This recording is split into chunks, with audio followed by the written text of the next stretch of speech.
যারা বলেন মানসিক শান্তির অভাব, এটাকেই পুঁজি করে যারা সঙ্গীকে কষ্ট দিচ্ছেন, সঙ্গীর সাথে অভিনয় করছেন, সঙ্গীকে ভালোবাসতে পারেন না, প্রতিনিয়ত তার মন ভেঙে দিচ্ছেন, জীবনে কষ্ট দিচ্ছেন, তারা আসলে মানসিক শান্তিটাকে অজুহাত হিসাবেই দেখাচ্ছেন। তাদের উদ্দেশ্যেই বলবো, মন দিতে না পারলে মন ভাঙবেন না, সুখ দিতে না পারলে কষ্ট দিবেন না, আর ভালোবাসতে না পারলে ভালোবাসার অভিনয় করবেন না, অভিনয় করে কারো জীবন নষ্ট করবেন না। এভাবে কারো মন ভাঙা, কারো জীবন নষ্ট করা ঘৃণিত কাজ এবং জঘন্য পাপ। পুরুষ মানুষকে কেউ কখনো ভালোবাসেনি যদি পুরুষ মানুষের পকেট শূন্য থাকে। সবাই কম বেশি পুরুষ মানুষটিকে টাকা উপার্জনের মেশিন মনে করে, শুধুমাত্র পুরুষ মানুষটির চরিত্রবান উত্তম স্ত্রী ছাড়া। সত্যিই পুরুষ মানুষকে কখনো কেউ ভালোবাসেনি উত্তম স্ত্রী ছাড়া। যদি পুরুষ মানুষ সবার চাহিদা মেটাতে পেরেছে তবে বেশ, আর যদি চাহিদা মেটাতে না পেরেছে তবেই পুরুষ মানুষটি শেষ। যতক্ষণ একটা মানুষের জীবনে কোনো পরিবর্তন না আসে, উন্নতি না হয়, জীবনে জয় লাভ না করতে পারে, ততক্ষণ সেই মানুষটা বিনয়ী হয়েই থাকে।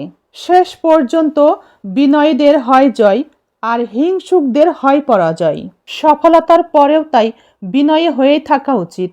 ব্যর্থ মানুষের পথের কাঁটা সরিয়ে দিয়ে তাদেরকেও তাই সফলতার কিছুটা পথ এগিয়ে দেওয়াই ভালো। মানুষের সৌন্দর্য বৃদ্ধি করে কি?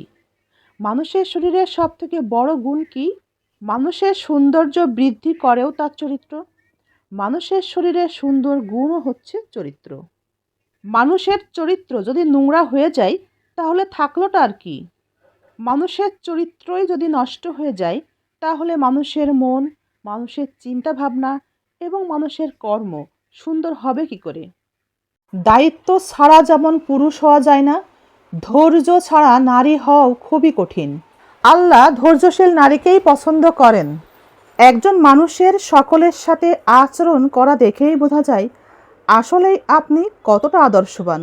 স্বামীর কথা মতো চলবেন না, স্বামীর অবাধ্য হয়ে পরপুরুষের সাথে বন্ধুত্ব করবেন, আবার স্বামীর সাথে ঝগড়াও করবেন এবং সংসার থেকে পালিয়েও যাবেন।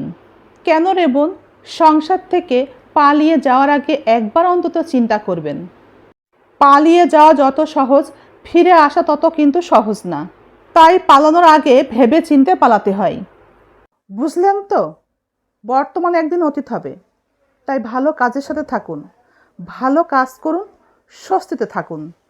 মানুষের সফলতা দেখে হিংসা করবেন না, তাতে আপনার মানসিক শান্তিই নষ্ট হবে। আল্লাহ আপনার রিজিকে যতটুকু রেখেছেন আপনি ততটুকুই পাবেন।